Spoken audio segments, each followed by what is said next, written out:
செங்கோட்டையன் ஐயா திடீர்னு விஜய் பக்கம் போறாரு. அவருடைய அரசியல் முறிச்சு என்ன எங்களுக்கு சந்தேகமா இருக்கு. அமித்ஷாவை பாக்குறாரு, பிஜேபியை பாக்குறாரு, இப்ப விஜயை பார்க்க போறாருன்னா பிஜேபி விஜய் கிட்ட அனுப்புதா? திமுகவிற்கு மாற்றாக பிஜேபி வர வேண்டும். இப்ப நேரடியா வர முடியாது, அதனால மறைமுகமா பின்னாடியாவது வந்துடலாம்னு இந்த தேர்தலில் இருந்தே பல தில்லுமுள்ளு வேலைகளை அவர்கள் ஆரம்பித்து விட்டார்கள். என்ன விசிட்டிங் கார்டு டிசைன் பண்ண தெரிஞ்சா தலைவர் ஆயிடுறான். ஆமா, துண்டறிக்கை ரெடி பண்ண தெரிஞ்சா, விசிட்டிங் கார்டு போட்ட தெரிஞ்சா போதும். நான் தலைவர்களை குறைத்து மதிப்பிடல, நிறைய ரொம்ப சிக்கலா போயிருந்து நினைக்கிறேன். அவ்வளவு அரசியல், மேற்கு மண்டல அரசியல். ஏன் மேற்கு மண்டலத்தில் இளைஞர்கள் அமைப்பாய் திரளாமல் இருக்கிறார்கள் என்று சொன்னால், மேற்கு மண்டலங்களில் இளைஞர்களை அமைப்பாய் திரளவிடாமல் சில தலைவர்கள் கவனமாக பார்த்துக் கொள்கிறார்கள். இந்த நேத்து முருகேசனை இங்க கொண்டு விட்டாங்க ஈரோட்டில். எல்லா பயிலும் எஸ்ஏஆருக்கு திமுக கூப்பிட்டா போகணும். எல்லா பயிலும் எஸ்ஏஆர் கூட்டத்துக்கு போயிட்டு இருக்கான். தமிழ் புலிகள் மட்டும்தான் பணத்தை வச்சுட்டு போராடிட்டு இருக்கான். நான் திமுகவை ஆதரிக்கிறேன். ஆமா, திமுகவை ஆதரிக்கிறேன். ஆனால் சாதியின் பெயரால் ஒருவன் கொலை செய்யப்பட்டு கிடக்கிறானே, அவனுக்கு நீதி கேட்டு போராட யாராவது வந்ததுண்டா? நான் நிறைய சீமான் மாதிரி நானும் எமோஷனல் ஆயிரும் போல. வந்தவன் பூரா ஈரோட்டில் அவ்வளவு பேர் இருக்கிறான், பிணத்தை வச்சிருக்கான், ஒரு பயம் வர மாட்டேங்கிறான்டா. என்னங்க பொல்லானுங்கிறீங்க, சுதந்திர போராட்ட தியாகிங்கிறீங்க, இவருக்கு மணிமண்டபம் சிலையும் வேணுங்கிறீங்க, இதெல்லாம் பிரச்சனையை உருவாக்காதான்னு கேட்டாங்க. இனி பிரச்சனை ஆகும்னு நீ சிலை கொண்டு வர மாட்டேங்கிற, சிலை கொண்டு வரலைனா பிரச்சனை ஆகும் என்று எச்சரிக்கை விடுத்த இயக்கம் தமிழ் புலிகள் கட்சி. பாசிட்டிவ் அப்ரோச்சா பேசியிருக்கேன்னு, நான் நெகட்டிவ் அப்ரோச்சா பேசல. இதுல எவ்வளவு தடைகள் வந்துச்சு, எவ்வளவு விமர்சனம் வந்துச்சு. அவங்க எனக்கு ஆச்சரியம்னா பாத்தீங்கன்னா, என்னங்க அவன் தென் மாவட்டத்துல இருந்து இங்க ஏதோ பொல்லாங்கிறான், படத்தை வரையணுங்கிறான், கூட்டம் போடணுங்கிறான், அங்க இருக்கிற பிரச்சனை இங்க இழுத்து விட்டுறாமங்க அப்படின்னு பேசின தலைவர் இன்னைக்கு என் பக்கத்தில் உட்கார்ந்திருக்கான். இன்னும் வெளிப்படையாக நான் வேதனையோடு சொல்கிறேன், நாகை திருவள்ளுவன் தென் மாவட்ட தலைவர், அவருக்கு மேற்கே என்ன வேலை? எவ்வளவு கொடுமது! ஏண்டா என்னைய நீ தென் மாவட்டத்துக்காரன் பார்த்தா அம்பேத்கர் எப்படிடா பாப்பா, மகாராஷ்டிராக்காரன் பாப்பியா, காரல் மார்க்ஸ் எப்படி பாப்ப? சரி, பெரியார் ஈரோட்டுக்காரர், அப்ப கோயம்புத்தூர்காரன் பெரியாரம் பேசக்கூடாதோ? கேட்கிறான், ரொம்ப பேர் கேட்கிறான், இவன் என்னங்க தலித்து கிழித்துங்கிறான், பள்ளம்பரம் சக்கிலாம் ஒண்ணுங்கிறான் சொல்றான். அவன் என்ன சொல்றான், என்ன சக்கிலியர் அரசியல் பேசணுங்கிறான். ஏன் இவர் சக்கிலியர்னு சொல்ல மாட்டேங்கிறாரு? ஏன் இவர் அருந்ததியர்னு சொல்ல மாட்டேங்கிறாரு? நான் சொன்னே அப்படியே கோடி கோடியா திரண்டுறான், லட்சக்கணக்கில். அப்படியே எதுக்கு பேசுறானே தெரியல. ஏன் அம்பேத்கர் அது சொல்றவன் யாருன்னா, அம்பேத்கர் படத்தை பெருசா போட்டிருக்கான். தீரன் சின்னமலையை பேசினா பொல்லானா பேச மாட்டான், பொல்லானா பேசினா தீரன் சின்னமலையை பேச மாட்டான். ஒண்டி வீரனை பேசினா பூலித்தேவனை பேச மாட்டான், பூலித்தேவனை பேசினா ஒண்டி வீரனை பேச மாட்டான். வீரபாண்டிய கட்டபொம்மனை பேசினால் பொட்டி பகடையை பேச மாட்டான், கந்தன் பகடையை பேச மாட்டான். வேல்நாச்சியாரை பேசினா குயிலியை பேச மாட்டான், குயிலியை பேசினா வேல்நாச்சியாரை பேச மாட்டான். ஆனால் தமிழ் புலிகள் மட்டும்தான் வேல்நாச்சியார் வரலாறையும் பேசும், குயிலி வரலாறையும் பேசும். இந்த நிகழ்ச்சி என்பது மதுரையில் நடைபெற வேண்டிய நிகழ்ச்சி. இங்கே காலையில் நம்முடைய வரலாற்று தலைவன் மாவீரன் பொல்லானவர்களுடைய இந்த சிலை திறப்பு விழாவில் பங்கெடுக்க வேண்டும் என்பதற்காக அதற்கேற்றார் போல் திடுமென இந்த நிகழ்ச்சி இங்கே மாற்றம் செய்யப்பட்டது. முறையாக தலைமையின் சார்பில் அறிவிப்புகளை கூட நெறிப்படுத்தவில்லை என்றாலும் கூட இந்த நிகழ்ச்சி திடுமென மாற்றப்பட்டிருந்தாலும் கூட இங்கே அரங்கம் நிறைந்து இந்த மண்டபத்திலே குழுமி இருக்கிற என் உயிருக்கு நிகரான தமிழ் புலிகளுக்கு நான் மீண்டும் ஒரு முறை நன்றி சொல்லுவது கடமை என்று நான் கருதுகிறேன். காலையிலே 8 மணிக்கெல்லாம் அங்கே வர வேண்டும் என்று நாம் அழைப்பு விடுத்திருந்தோம். நிச்சயமாக தலைவர் 8 மணிக்கு வர சொல்லியிருக்கிறார் என்று அவசரமாக அங்கே நீங்கள் கிளம்பி வந்திருப்பீர்கள். வருகிற வழியில் நிச்சயமாக நேரத்தின் அருமை கருதி உணவருந்த கூட உங்களுக்கு நேரம் இருந்திருக்காது என்பதை நான் அறிவேன். அதேபோல சிலை திறப்பு விழா நடைபெறுகிற அந்த இடத்தில் நம்முடைய தோழர்களுக்கு உணவு ஏற்பாடுகளும் நாம் செய்யவில்லை, அதற்கான வாய்ப்புகளும் அங்கே இல்லை. நிகழ்ச்சி முடிந்த மாத்திரத்திலேயே இந்த அரங்கத்திற்கு வந்துவிடுங்கள் என்று நான் சொல்லிவிட்டு மாத்திரம் இந்த அரங்கத்திற்கு வந்துவிட்டேன். தலைவர் அழைத்து விட்டார் என்று நிச்சயமாக உடனடியாக நான் வந்த 15 மணித்துளியில் நீங்களும் வந்துவிட்டீர்கள் என்று சொன்னால் நிச்சயமாக நீங்கள் பிற்பகல் உணவையும் நீங்கள் அருந்திருக்க மாட்டீர்கள் என்பதை நான் நம்புகிறேன். இதை ஏன் குறிப்பிடுகிறேன் என்று சொன்னால், காலையிலிருந்து நேரம் 4 மணி எட்டிவிட்டது. உணவை கூட துச்சமென தூக்கி எறிந்து தலைவனுடைய உரைக்காக இங்கே நீங்கள் நின்றிருக்கிறீர்களே, இதுதான் மற்ற இயக்கங்களுக்கும் நமக்குமான மிக முக்கியமான வேறுபாடு. எல்லோரும் கட்சி நடத்திவிடலாம், எல்லோரும் இயக்கம் நடத்திவிடலாம், எல்லோரும் நிகழ்ச்சியும் ஒருங்கிணைத்து விடலாம். ஆனால் ஒரு அடுத்த தலைமுறையை தியாக தலைமுறையாக மாற்றுவதற்கு இந்த தலைமுறையை தியாக தலைமுறை என்று அறிவித்துவிட்டு போர்க்களத்தில் இன்று ஒரு இயக்கத்தை நடத்துவதற்கு தமிழ் புலிகள் என்கிற கட்சியின் மட்டுமே தான் முடியும் என்பதை இந்த அரங்கு கூட்டம் மீண்டும் ஒரு முறை நமக்கு கண்முன்னே நிறுத்தி இருக்கிறது. தோழர்களே, இங்கே எனக்கு முன்னர் பேசுகிற போது நம்முடைய பொதுச் செயலாளர் உள்ளிட்ட எண்ணற்ற தோழர்கள் பல்வேறு கருத்துக்களை இங்கே பதிவு செய்தார்கள். வரலாற்று கருத்துக்களை, அரசியல் கருத்துக்களை இங்கே நடத்தினார்கள், பேசினார்கள். இங்கே வாருங்கள் என்று கூட நான் நெருங்கிய தொடர்பில் இருக்கிற உறவுகளாய் இருக்கிற அரசு ஊழியர்களுக்கு நான் இங்கே அழைப்பு விடுக்கவில்லை. ஆனாலும் கூட தலைவர் உரையை கேட்க வேண்டும் என்பதற்காக பெஸ்ட் ஆசிரியர் கூட்டமைப்பினுடைய தலைவர் ரவி அவர்களும் பொதுச் செயலாளர் ராஜா அவர்களும் முழுமையாக இங்கே தன்னை ஈடுபடுத்திக் கொண்டிருக்கிறார்கள். எனக்கு முன்னர் பேசிய தோழர் இந்திரகுமார் தேரடி அவர்கள், நீங்கள் அவரை சமூக வலைதளங்களிலே பார்த்திருக்கலாம். திராவிட இயக்கங்களினுடைய அரசியலை, வரலாறுகளை, இங்கே திராவிட இயக்கத்திற்கு எதிராக செயல்படுகிற சில தற்குறிகளை எல்லாம் தன்னக்கே உரித்தான பாணியில் தோளிருத்து காட்டிய ஒரு மகத்தான தோழர் இந்திரகுமார் தேரடி அவர்கள் இங்கே நமக்கு அம்பேத்கரை பற்றிய, பெரியாரை பற்றிய, அரசியல் அமைப்பு சட்டத்தை பற்றிய, அதில் இருக்கக்கூடிய பாதுகாப்பை உறுதி செய்ய வேண்டும் என்கிற ஒரு பாடத்தை, ஒரு அரசியல் வகுப்பை இங்கே நமக்கு எடுத்து காட்டியிருக்கிறார். அவர் சொன்னதை போல நிகழ்ச்சி 4 மணி நேரம் கடந்தாலும் நாம் இந்த இடத்தை விட்டு நீங்கள் எழாமல் இங்கே நீங்கள் அமர்ந்திருக்கிறீர்கள். ஆனால் அதற்கேற்றார் போல் நாமும் சில செய்திகளை சொல்லி விடைபெற வேண்டும் என்றுதான் ஆசைப்படுகிறேன். உங்களைப் போலவே, உங்களுடைய உணர்வை போலவே இங்கே தோழர் சிந்தனை செல்வன் கூட சொன்னார், நீங்கள் நேரடியாக இங்கே வந்துவிட்டீர்களே, பிற்பகல் உணவை நீங்கள் எடுத்துக்கொள்ளவில்லையே, பின்னால் அறையிலே உணவை கொண்டு வருகிறேன், அறிந்துவிட்டு இங்கே மேடைக்கு வாருங்கள் என்று சொன்னார். என்னுடைய தோழர்கள் நூற்றுக்கணக்கிலே பட்டினியோடு இந்த நிகழ்ச்சியிலே கலந்து கொண்டிருக்கிற போது நான் மட்டும் தனியாக சாப்பிட்டு விட்டு உணவருந்து விட்டு வந்து இந்த மேடையிலே அமர்ந்து பேசுவது நாகரிகமாக இருக்காது என்று நானும் உங்களோடு அந்த உணவை துறந்து இந்த நிகழ்ச்சியிலே நின்று கொண்டிருக்கிறேன் என்பதை இந்த இடத்திலே ஒரு நினைவூட்டலுக்காக சொல்ல கடமைப்பட்டிருக்கிறேன். தோழர்களே, இந்த நாள் மிக முக்கியமான நாள், வரலாற்று சிறப்பு வாய்ந்த நாள்.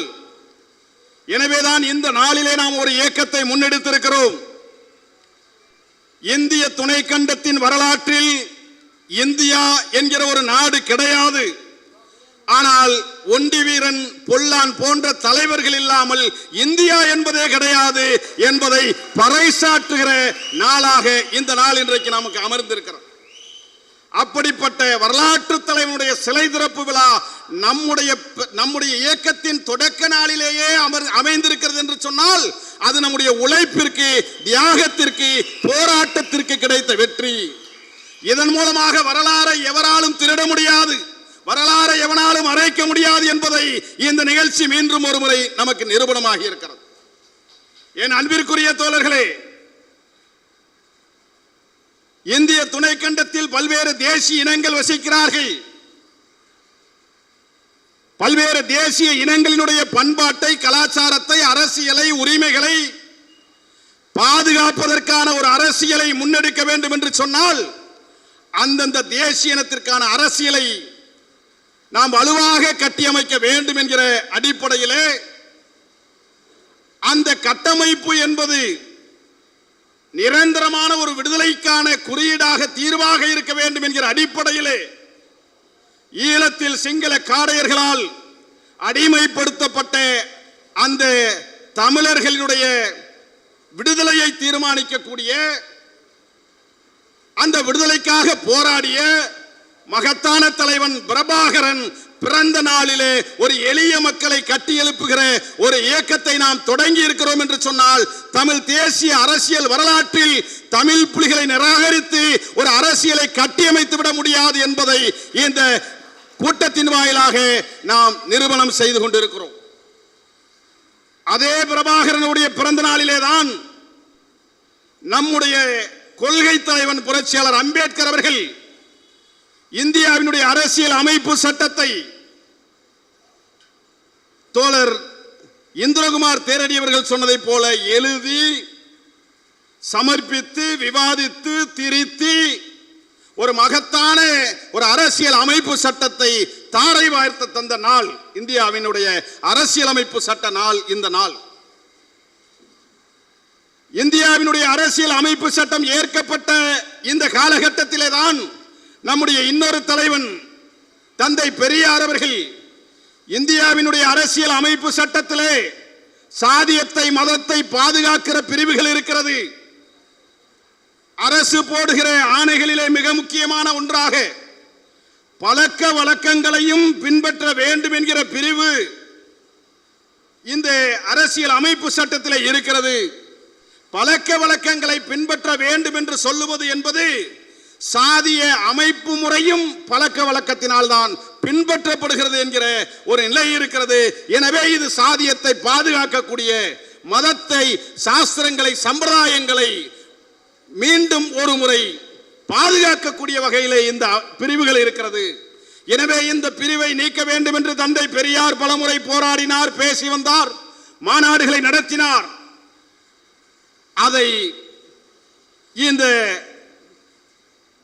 நாட்டிற்கு உணர்த்த வேண்டும் என்கிற அடிப்படையிலே இதே நவம்பர் 26ஆம் நாளிலே தான் சாதியை பாதுகாக்கிற சட்டப்பிரிவை எரித்து 10,000த்திற்கும் மேற்பட்டவர்கள் கைதான நாள் இந்த நாள்.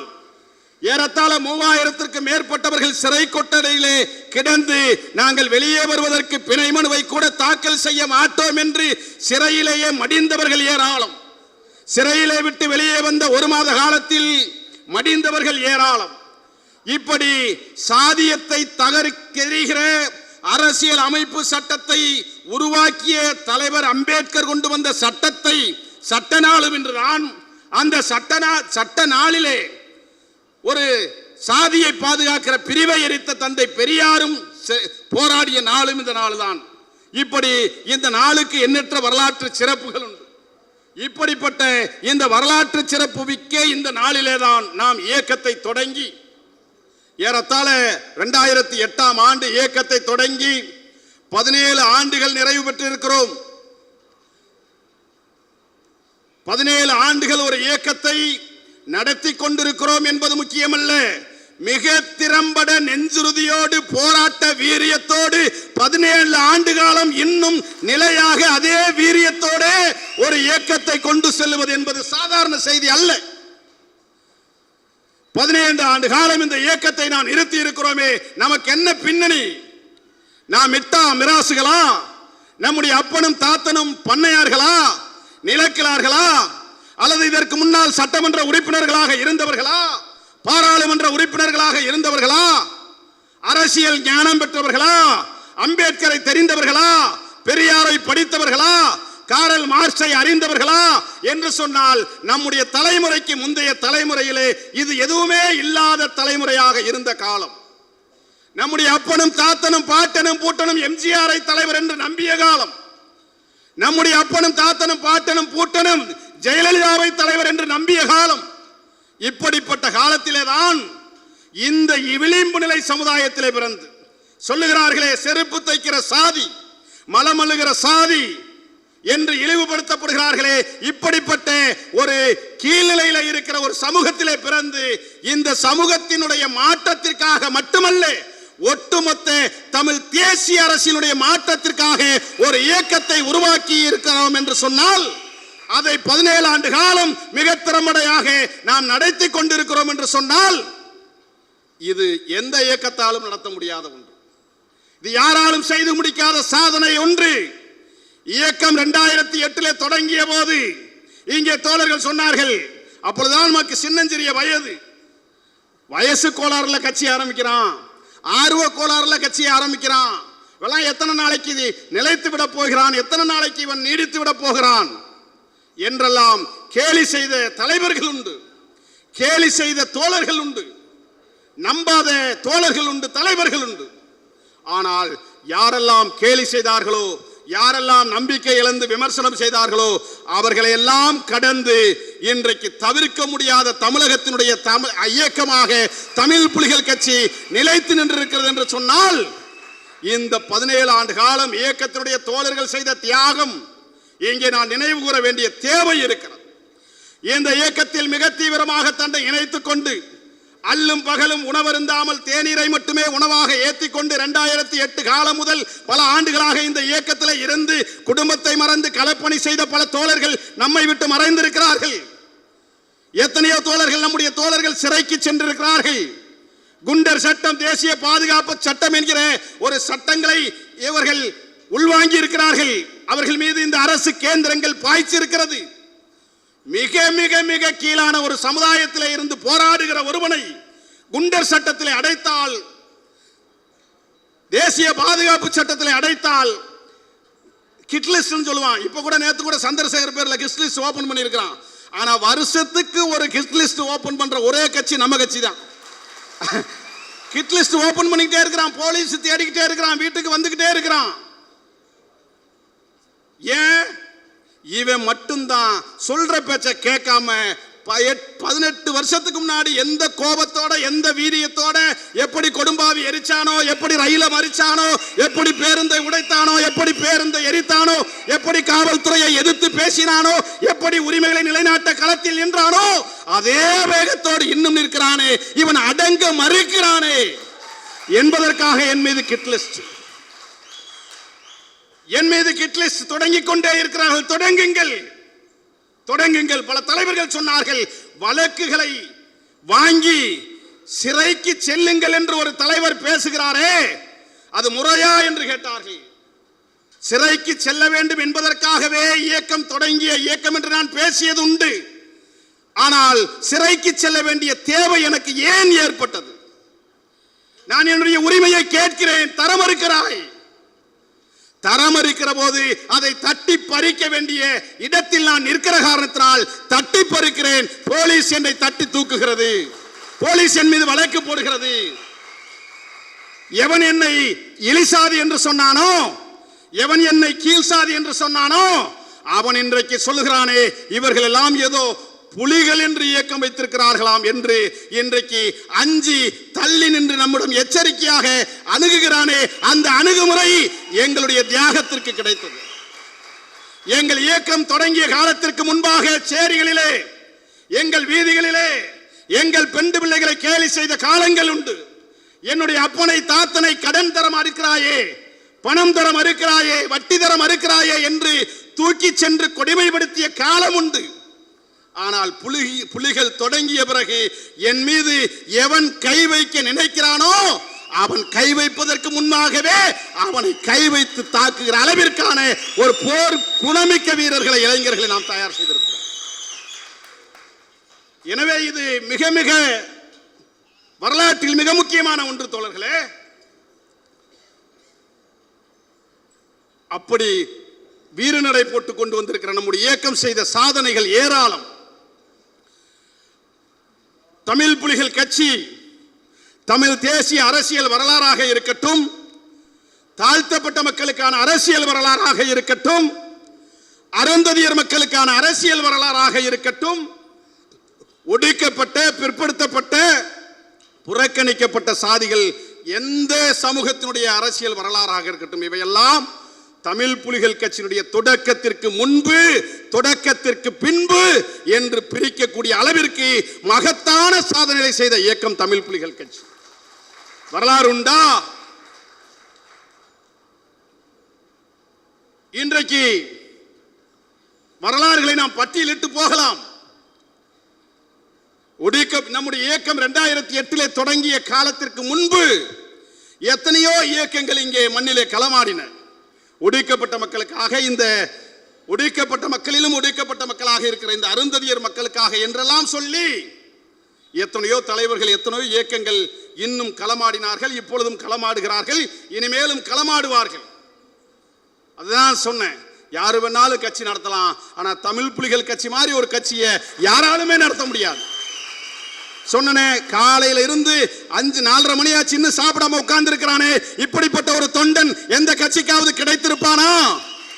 மாநாட்டு பணிகளை இன்னும் தொடங்கவே இல்லை. தொடங்குவதற்கு முன்பாகவே லட்சக்கணக்கிலே பணத்தை 10 ரூபாய், 20 ரூபாய், 50 ரூபாய் என திரட்டி மேடையிலே வந்து மாநாட்டு நிதி தருகிற ஒரு இயக்கத்தை இந்த சமூக வரலாற்றில் காட்ட முடியுமா?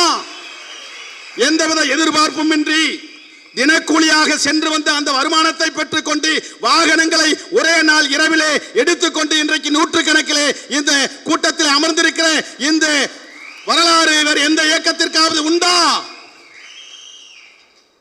எனவே எங்கள் இயக்கம் மிக மகத்தான சாதனைகளை புரிந்த இயக்கம். எங்கள் இயக்கம் தியாகம் நிறைந்த இயக்கம், போராட்ட குணங்களை கொண்ட இயக்கம். அதற்காக நாங்கள் இழந்தவைகள் ஏராளம் ஏராளம். அப்படிப்பட்ட இந்த இயக்கம் 2008ஆம் ஆண்டு தொடங்கப்பட்டது. நவம்பர் 26ஆம் தேதி 2008ஆம் ஆண்டிற்கு முன்பாக. ஏன் இதை நான் குறிப்பிடுகிறேன் என்று சொன்னால், இன்றைக்கு நாம் ஒரு வரலாற்று தலைவன் பொல்லான் அவர்களுடைய சிலை திறப்பு விழாவிலே கலந்து கொண்டு நின்றிருக்கிறோம். இன்றைக்கு அந்த சிலை திறப்பு விழாவிலே எண்ணற்ற தலைவர்கள், தமிழக அரசு நம்முடைய கோரிக்கை ஏற்று அங்கீகரித்து நாம் எதிர்பார்த்ததை போல அல்லது நம்முடைய கோரிக்கை ஏற்று இன்றைக்கு இந்த சிலையை திறந்திருக்கிறது என்று சொன்னால் இது அவ்வளவு எளிதாக கிடைக்கப்பட்டது அல்ல தோழர்களே. இந்த இயக்கம் தொடங்குகிற போது தோழர் சொன்னாரே, இந்திரகுமார் தேரடி அவர்கள் சொன்னார்களே, வரலாறுகளை மீட்டெடுப்பது ஒன்று, அடையாளங்களை மீட்டெடுப்பது ஒன்று. வரலாறுகளை மீட்டெடுக்கிற அந்த பயணத்திலேயே, அடையாளங்களை மீட்டெடுக்கிற அந்த பயணத்திலேயே அம்பேத்கர், பெரியார், காரல் மார்க்சினுடைய கொள்கை வழிதவறாமல் இந்த இயக்கத்தை, இளைஞர்களை வழிநடத்துவது என்பது இந்த இயக்கம் செய்கிற சாதனைகளிலே ஒன்று. ஒரு இயக்கத்திற்கு ஒரு சுதந்திர போராட்ட தியாகி கிடைத்து விட்டால் நாங்கள் ஆண்ட பரம்பரை என்று சொல்லுவது உண்டு, இந்தியாவே நாங்கள் தான் என்று சொல்லுவது உண்டு. நான் பல மேடைகளிலே பேசியிருக்கிறேன். இது சாதி பெருமைக்காக அல்ல, இந்த சமுதாயத்தினுடைய பெருமை. எப்பொழுதுமே நாங்கள் பெருமை பேசுவதை ஏற்கவும் மாட்டோம், நாங்கள் பெருமை பேசவும் மாட்டோம். ஆனாலும் சொல்லுவதற்கு பதிலாக சொன்னேன், ஒவ்வொரு சாதியிலும் ஒரு தலைவன் வரலாறை அல்லது வரலாற்றிற்காக போராடியவர்களாக இருக்கலாம். ஆனால் பல்லாயிரக்கணக்கிலே இந்தியாவின் சுதந்திரத்திற்காக போராடி மடிந்த ஒரு சமுதாயம் இந்த ஒடுக்கப்பட்ட அருந்ததியர் சமுதாயத்தில் இருக்கிற பல போர் வீரர்கள் என்று நான் சொல்லுவதுண்டு. தோழர்களே, சில செய்திகளை எல்லாம் இந்த இடத்திலே பகிர்ந்து கொள்வது நல்லது என்று நான் கருதுகிறேன். ஏனென்றால் இன்றைக்கு நம்முடைய தோழர்கள் சொன்னார்கள், மிகவும் வருத்தமாக இருக்கிறது, முதலமைச்சர் நம்முடைய பெயரை கூட உச்சரிக்கவில்லையே, நாம் அந்த அளவிற்கு இன்னும் வளரவில்லையா, அந்த அளவிற்கு நாம் இன்னும் அரசினுடைய கேந்திரங்களுக்கு அல்லது அரசினுடைய கவனத்திற்கு வரவில்லையா என்கிற ஒரு ஆதங்கத்தை பதிவு செய்தார்கள். நான் அவர்களிடத்தில் ஒன்று சொல்லுவேன், முதலமைச்சர் அவர்கள், நம்முடைய தலைவர், திராவிட முன்னேற்ற கழகத்தினுடைய தலைவர் அவர்கள் நிச்சயமாக நம்முடைய உழைப்பை அங்கீகரிப்பார். அவருக்கு இந்த மக்களோடு யார் இருப்பார் என்கிற ஒரு நுணுக்கம் கட்டாயம் தெரிந்திருக்கும் என்பது நான் நம்புகிறேன். அதே சமயத்தில் இன்னொன்றை சொல்லுகிறேன், முதலமைச்சர் நம்முடைய பெயரை விட்டிருக்கலாம், ஆனால் வரலாற்றில் நம்முடைய பெயர் எவராலும் அழிக்க முடியாத இடத்திலே நம்முடைய பெயர் நின்று கொண்டிருக்கும். அப்படித்தானே பொல்லானினுடைய தியாகத்தை, வீரத்தை மறந்த சமூகம் தானே இது. பொல்லானை அங்கீகரித்த மறுத்த சமூகம் தானே. ஆனால் பொல்லானினுடைய வீரமும் தியாகமும் உண்மை என்பதால் எத்தனை 100 ஆண்டுகள் கடந்தாலும் பொல்லானுடைய வீரமும் போர் தியாகமும் இன்றைக்கு வரலாறாக வந்திருக்கிறது. அந்த அடிப்படையிலே இன்றைக்கு நம்முடைய தியாகத்தை, வீரத்தை, வரலாறை உணராத சமூகமாக இருக்கலாம். ஆனால் உணராமல் அடுத்த தலைமுறை நிச்சயமாக இருக்காது. நம்முடைய தியாகத்தை இந்த சமூகம் அங்கீகரிக்கும், நம்முடைய உழைப்பை இந்த சமூகம் அங்கீகரிக்கும், நம்முடைய தியாகத்தை, உழைப்பை இந்த அரசும் அரசு கேந்திரங்களும் கட்டாயம் ஏற்றுக்கொள்ள வேண்டும் என்கிற காலத்தை நாம் உருவாக்குவோம். வரலாறை உருவாக்க தெரிந்த நமக்கான காலத்தை உருவாக்க தெரியாதா? இந்த சமுதாயத்தின் வரலாறை ரொம்ப முக்கியம் தம்பி.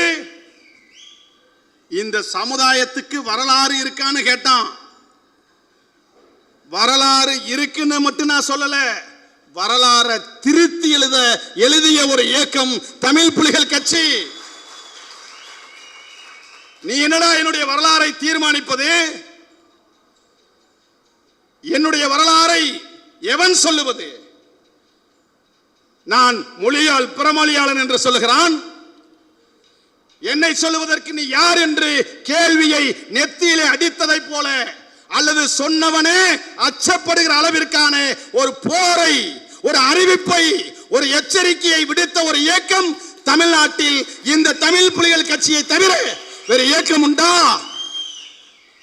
இன்றைக்கு வரைக்கும் நம்மை கேள்வி கேட்டுக்கொண்டே இருக்கிறார்களே. நாம் கேட்ட ஒரே கேள்வி பதில் உண்டா?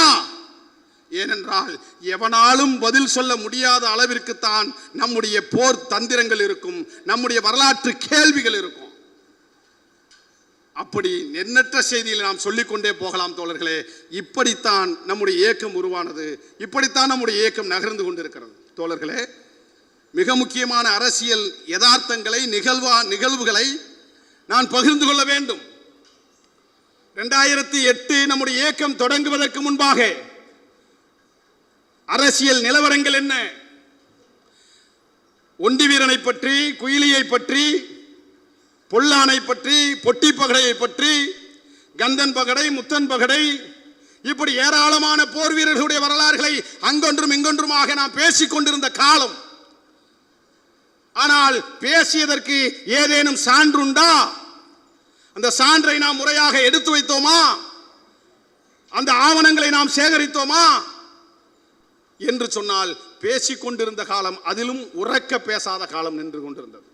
ஆனால் தமிழ் புலிகள் என்கிற ஒரு இயக்கத்தை உருவாக்கியது 2008 ஆண்டுக்கு பிறகு. சொன்னார் ரெண்டு ரொம்ப முக்கியம் இந்த துண்டறிக்கையிலே இருக்கு. வரலாறு தெரியாத சமுதாயம் வரலாறை படைக்க முடியாது. எனவே வரலாறை இந்த சமுதாயம் இழந்து நிற்கிறது என்பதை தாண்டி வரலாறை மறைந்திருக்கிறது, மறைக்கப்பட்டிருக்கிறது, அது திரிக்கப்பட்டிருக்கிறது. திரிக்கப்பட்ட மறைக்கப்பட்ட இந்த சமூகத்தின் வரலாறை மீட்டெடுத்து அடுத்த தலைமுறைக்கு அதை கொண்டு செல்ல வேண்டும் என்பதற்காக 2008 ஆண்டு இயக்கம் நாங்கள் தொடங்கிய காலகட்டத்தில் தமிழ் ஈழத்தில் மிகப்பெரிய யுத்தங்கள் நடந்த காலம். 2008 நவம்பர் 26 நாங்கள் இயக்கம் தொடங்குகிறது. 2008 2009 தான் இறுதி யுத்தம் தொடங்கிய காலம். புலிகள் சொன்னாலே அந்த நேரத்தில் பேச முடியாது, அச்சப்படுவாங்க. ஏன்னா அன்னைக்கு பிரபாகரன் இருந்த காலம். பிரபாகரன் அவர்களுடைய இயக்கத்தின் பெயரையே தமிழ் புலிகள் கட்சி, தமிழ் புலிகள் என்று வைத்துக்கொண்டு ஒரு இயக்கத்தை தொடங்குகிறோம் என்று சொன்னால் அவ்வளவு நெருக்கடிகள், காவல்துறையினுடைய நெருக்கடிகள், அச்சமூட்டல் இதெல்லாம் நடந்தது. ஆனால் இயக்கத்தை தொடங்கியதோடு மட்டுமல்ல, 2008 இருந்து 2009 ஆண்டு காலம் முழுவதும் ஈழத்திற்காக தினம் தினம் போராட்டம், தினம் தினம் அறியல், தினம் தினம் அரசின் கவனத்தை ஈர்க்கக்கூடிய போராட்டங்கள். ஈழத் தமிழர்களுக்கு ஒரு வாழ்க்கை கிடைத்து விடாதா? அந்த போரை சிங்கள காடையர்கள் நிறுத்திவிட மாட்டார்களா? விடுதலை புலிகள் மீதான இயக்க தடையை நீக்கிவிட மாட்டார்களா என்று 2000 நான் அதற்கு முன்பு தமிழ் தேசிய அரசியல் களத்தில் இருந்தாலும் ஒரு இயக்கத்தை தொடங்கி 2008 இருந்து விடுதலை புலிகள் மீதான தடையை நீக்க வேண்டும் என்று பகிரங்கமாக வீதியிலே வந்து போராடிய ஒடுக்கப்பட்ட இயக்கங்களிலே மிக முக்கியமான இயக்கம் தமிழ் புலிகள் என்பதை இந்த இடத்தில் நான் பதிவு செய்வது கடமை. அப்படி காவல்துறை அடக்குமுறைக்கு மேலே தமிழ் ஈழ மக்கள் விடுதலை பெற வேண்டும், விடுதலை புலிகள் மீதான தடையை நீக்க வேண்டும் என்று ஏறத்தாழ ஓராண்டு காலம் மே மாதம் இறுதி யுத்தம் நடக்கிற வரை எங்களுடைய போராட்டம் தொடர்ந்தது. இறுதி யுத்தத்திற்கு பிறகு ஈழ அரசியலுடைய நகர்வுகள் மாறியது. ஈழத்தை வைத்து பல பிழைப்புவாதிகள் வெளியே வந்தார்கள் என்பது வேறு. அப்படி பிழைப்புவாதிகள் எல்லாம் வந்த பிறகுதான், ஈழ அரசியலிலே ஒரு மாற்றம் வந்த பிறகுதான் எப்படி ஈழத்திலே ஒரு அடிமை சமூகமாக சிங்கள காடையர்கள் அங்கிருக்கிற தமிழீழ மக்களை நடத்தினார்களோ அதை போல இந்திய மண்ணில், தமிழக மண்ணில் சாதியின் பெயரால் ஒரு அடிமைத்தனத்தை இந்த சமூகம் ஒடுக்கப்பட்ட மக்கள் மீது நிகழ்த்தி கொண்டிருக்கிறது. அதை மாற்றுவதற்கு நம்முடைய கவனத்தை செலுத்த வேண்டும். வீதிகளில் இருந்து போராட வேண்டும் என்று களத்தில் இறங்குகிற போதுதான் இந்த சமூகம் ஏனோதானோ என்று இருக்கிறது. இந்த சமூகத்தினுடைய இளைஞர்களுடைய நாடி நரம்புகளிலே ரத்தம் பாய வேண்டிய இளைஞர்களுடைய உடம்புகளிலே அடிமைத்தனம் என்கிற சிந்தனை. பெரியார் சொல்லுவாரே, நீ உன்னுடைய கைகளிலே கால்களிலே அடிமை விலங்கு போடப்பட்டிருக்கிறது என்று சொன்னால் அதை உடைத்து விடலாம். ஆனால் உனக்கு போடப்பட்டிருக்கிற அடிமை விலங்கு மூளையிலே இருக்கிறது. எனவே அந்த மூளையிலே இடப்பட்ட விலங்கை உடைக்க வேண்டும் என்று பெரியார் போராடினார் அல்லவா? நீ அடிமை என்பதை அவனுக்கு உணர்த்த அவன் கிளர்ந்திருந்து புரட்சி செய்வான் என்று புரட்சியாளர் அம்பேத்கர் முழங்கினார் அல்லவா? அந்த அம்பேத்கரையும் பெரியாரையும் வீதி வீதியாக சேரி சேரியாக கிராமம் கிராமமாக சென்று இளைஞர்களுடைய நாடி நரம்புகளிலே சாதி ஆதிக்க எதிர்ப்பு உணர்வை, சாதிய தகர்ப்பு உணர்வை, பெரியார் அம்பேத்கர் மார்ச் என்ற மகத்தான தலைவர்களுடைய கருத்தியலை ஊட்டி இந்த இயக்கத்தினுடைய செயல்பாடுகள் தொடங்கியது. அப்படி வீதி வீதியாக போகிற போதுதான் இந்த மக்கள் மத்தியிலே இந்த சமூகத்திலே பிறந்த பல தலைவர்களுடைய வரலாறுகள் அங்கொன்றும் இங்கொன்றுமாக பேசப்பட்டிருக்கிறது. அப்படி பேசப்பட்டிருக்கிற இந்த வரலாறை மாற்ற வேண்டும் என்று சொன்னால் அந்த வரலாறுகளை வெளியே கொண்டு வர வேண்டும். அந்த வரலாற்று தலைவர்களை மிக கம்பீரமான தோற்றத்தில் கொண்டு வர வேண்டும். இப்பவும் எல்லா கிராமங்களிலும் மதுரை வீரனுக்கு சிலை உண்டு. நம்முடைய கிராமங்களிலே மதுரை வீரனுக்கு சிலை எப்படி இருக்கிறது? வெள்ளையம்மாள் பொம்மி என்று 2 மனைவிகள் உண்டு. அவன் சாராயம் குடிப்பான், அவன் ஒரு கடவுள் சாமி என்று பல நூறு ஆண்டு காலமாக மதுரை வீரனை கடவுளாக, சாராயம் குடிப்பவனாக, 2 பொண்டாட்டிக்காரனாக இப்படித்தானே வரலாறு நம்மை கற்பித்தது. இப்படித்தானே நம்ம எல்லோரும் சொன்னார்கள். நாமும் அதை நம்பித்தானே அவனை கடவுளாக வணங்கினோம். ஆனால் ஒருவனை எப்பொழுது கடவுளாக்கி விட்டோம் என்று சொன்னால் அவனுக்கு சிந்திக்கிற ஆற்றல் போய்விடும். எவன் ஒருவன் கடவுளை நம்புகிறானோ அவன் பகுத்தறிவுக்கு தன்னை ஈடுபடுத்த மாட்டான். அப்படித்தான் இவன் பகுத்தறிவோடு சிந்தித்து விடக்கூடாது. சாதி ஆணவ படுகொலையை கூட இவன் கோபப்பட்டு வீதிக்கு வந்து போராடி விடக்கூடாது என்பதற்காக மதுரை வீரன் கடவுளாகி விட்டான், தெய்வமாகி விட்டான் என்று ஒரு பொய்யான கதையை நம்மீது திரித்த வரலாறுகள் தானே உண்டு. ஆனால் தமிழ் புலிகள் இயக்கம் உருவான பிறகு இந்த வரலாறு பொய்யாக இருக்கிறது. எம்ஜிஆரை வைத்து நம்ம ஏமாத்தி ஒரு பொய்யான வரலாறை திணித்து மதுரை வீரன் என்ற வரலாற்று தலைவனை அந்த காலத்திலேயே சாதி ஆணவ படுகொலை செய்திருக்கிறார்கள். மதுரை வீரன் என்கிற ஒரு சாதி ஆதிக்க எதிர்ப்பு போராளியை கடவுளாக்கி நம்மை வணங்க வைத்திருக்கிறார்கள் என்கிற அந்த வரலாற்று திரிபை மறுத்து மதுரை வீரனுடைய வரலாறு மீட்பு பொதுக்கூட்டம் என்கிற பெயரிலே மதுரையிலே முதலாக நம்முடைய பொதுக்கூட்டம் மதுரையிலே நடந்தது. அந்த கூட்டத்திலே தான் மதுரை வீரன் 2 பொண்டாட்டிக்காரன் அல்ல, குடிப்பவன் அல்ல, சாராயம் குடிப்பவன் அல்ல, அவன் இறைவன் அல்ல, கடவுள் அல்ல. அவன் இந்த காலத்தில் திருமலை நாயக்கருடைய படையிலே அடக்குமுறைகளுக்கு எதிராக போராடியதனால் வெட்டி படுகொலை செய்யப்பட்ட ஒரு போர் வீரன். அவனுடைய வரலாறை மீட்க வேண்டும் என்கிற அடிப்படையிலே 2009 வரலாறு மீட்பு பொதுக்கூட்டம் நடத்தி மதுரை வீரனுடைய உருவத்தை மிக கம்பீரமாக எந்த இளைஞன் பார்த்தாலும் நெஞ்சை நிமிர்த்தி வீதிக்கு வந்து போராட வேண்டும், ஏன் எதற்கு என்று கேள்வி கேட்க வேண்டும். அந்த உருவத்தை பார்த்தாலே குனிகி கிடக்கிற, தாழ்வு மனப்பான்மையில இருக்கிற, அடங்கி கிடக்கிற நம்முடைய இளைஞர்களுடைய நாடி நரம்புகளிலே ஒரு ஆத்திரம் வர வேண்டும், ஒரு கோபம் வர வேண்டும். அவன் உடம்பிலே பாய்ச்சுகிற ரத்தத்தில் ஒரு கோப தீயை மூட்ட வேண்டும் என்கிற அடிப்படையிலே தான் மதுரை வீரன் உருவப்படம் பிடித்த ஒரு பொதுக்கூட்டத்தை நடத்தி அவனுடைய உருவப்படத்தை வெளியே கொண்டு வந்தோம். அதுவரையிலும் மதுரை வீரனை அப்படி இந்த சமூகம் பார்த்ததே கிடையாது. அதுவரையிலும் மதுரை வீரனுடைய வரலாறை அப்படி இந்த சமூகம் கேட்டதே கிடையாது. கேட்டான், என்னங்க மதுரை வீரனை இப்படித்தானே சொன்னாங்க, எம்ஜிஆர் இப்படிலாம் நடிச்சிருக்கிறாரு, நீங்க என்ன இப்படி பேசுங்க கேட்டான். இன்றைக்கு மதுரை வீரனை நாம நம்முடைய பாட்டனை, நம்முடைய தலைவனை கடவுளாக வணங்குவது என்பது வேறு, கடவுளாக நினைத்து வணங்குவது என்பது வேறு. ஆனால் அதற்காக நம்முடைய வரலாறை இழக்க முடியுமா? எனவே அந்த வரலாறை மாற்றி அமைத்த ஒரு இயக்கம் தமிழ் புலிகள் கட்சி. அப்படி உருவப்படத்தை கொண்டு வருகிற போதே இப்பொழுதும் இருக்கிறார் மதுரையிலே தெய்வா ஓவியர். ஏனென்றால் இதெல்லாம் இன்னைக்கு கொஞ்சம் பேர் சொல்லிக்கிட்டே இருக்கிறாங்க. நான் அதுக்குள்ள போக விரும்பல, நான் நேரடியாக செய்திக்கு வரேன். தென் மாவட்டங்களிலே மருதிருவர்களாக இருக்கலாம், வேலுநாச்சியார் அவர்களாக பல தலைவர்களை, வ.உ. சிதம்பரம் பிள்ளை உள்ளிட்ட பல்வேறு தலைவர்களை அவளுடைய வரலாறுகளை அறிந்து அவளுடைய அந்த வரலாற்றிற்கு ஏற்றார் போல், கம்பீரத்திற்கு ஏற்றார் போல், போர் தந்திரங்களுக்கு ஏற்றார் போல் உருவங்களை உருவாக்கி பல தலைவர்களுடைய வரலாறுகளை வெளியே கொண்டு வந்த ஓவியர் தெய்வா இருக்கிறார்.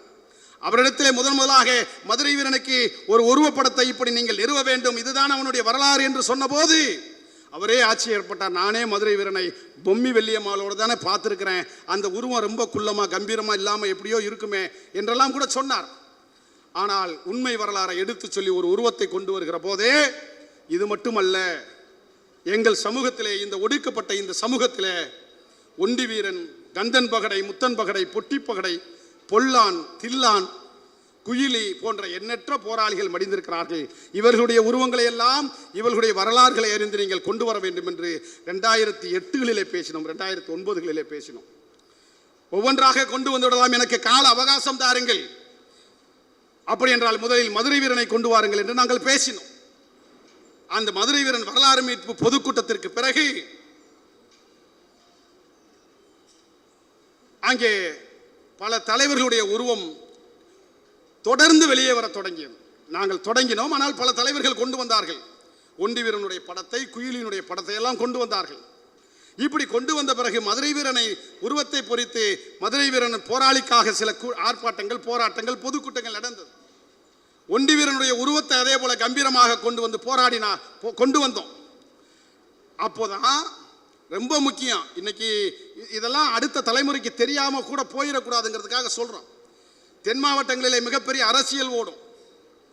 அந்த தென் மாவட்ட அரசியல் என்பது சாதிய ஆதிக்கத்தை பிரதிபலிக்கக்கூடிய நிகழ்வாக கூட இருக்கலாம். ஆனால் நாங்கள் அந்த நோக்கத்தில் பொல்லானையோ, ஒண்டி வீரனையோ, குயிலியோ கொண்டு வரவில்லை. மறைக்கப்பட்ட ஒரு வரலாறு மீண்டெழ வேண்டும் என்கிற அடிப்படையில் தான் இந்த உருவங்களை கொண்டு வர முயற்சித்தோம். அப்பொழுது வெறும் முயற்சி செய்தால் போதாது, வெறும் உருவத்தை கொண்டு வந்தால் போதாது. ஒரு தலைவனுடைய வரலாறை மீட்டெடுக்க வேண்டும் என்று சொன்னால் அந்த தலைவன் எங்கே பிறந்தான், எங்கே செத்தான், எந்த போராட்டத்தில் பங்கெடுத்தான், எந்த இடத்தில் அவனுடைய அடையாளங்கள் மறைக்கப்பட்டிருக்கிறது என்கிற அந்த ஆவணங்களை எல்லாம் சேகரித்து முதலாக ஒண்டி வீரனுடைய நினைவு நாளை நாம் கையில் எடுக்க வேண்டும். ஏனென்றால் அன்றைய காலகட்டத்தில் 2008 முன்பாக 94, 98 காலகட்டத்திலே எல்லாம் பட்டி தொட்டி எல்லாம் ஒண்டி வீரனுடைய புகழ், ஒண்டி வீரனுடைய அந்த பரவலான செய்திகள் அங்கே பேசப்படுகிற செய்தியாக இருந்தது. அது மிக முக்கியமான செய்தி. நான் எல்லாம் சில செய்திகளை நினைவு கூறினால் தவறில்லை என்று நான் கருதுகிறேன். ஒரு காலத்தில் நான் 10ஆம் வகுப்பு 11ஆம் வகுப்பு படித்த காலத்திலேயே விருதுநகர் மாவட்டம் சிறுவிழுத்தூர் என்கிற அந்த பகுதியிலே, திருவண்ணாமலை என்கிற பகுதியிலே கோவில், அது என்ன பெருமாள் கோவிலா, பெருமாள் கோவில் இருக்கிறது. அங்கே 3ஆம் சனிக்கிழமை என்ற ஒரு கிழமையிலே இந்த சமூகத்தை சார்ந்த பல்லாயிரக்கணக்கான மக்கள் அங்கே திரளுவார்கள். அப்பொழுது 94களிலே, 98களிலே, 99களிலே அப்பொழுது அருந்ததியர் சங்கம் என்கிற ஒரு சங்கம் தான் இருந்தது. அவர்கள் பொதுக்கூட்டத்தை நடத்துவார்கள். பொதுக்கூட்ட மேடையிலே ஒண்டிவீரனுடைய ஒரு உருவத்தை பொறித்த ஒரு பொதுக்கூட்டத்தை நடத்துவார்கள். அப்பொழுது இவர்தான் ஒண்டிவீரன் என்கிற உருவத்தை காட்டினார்கள்.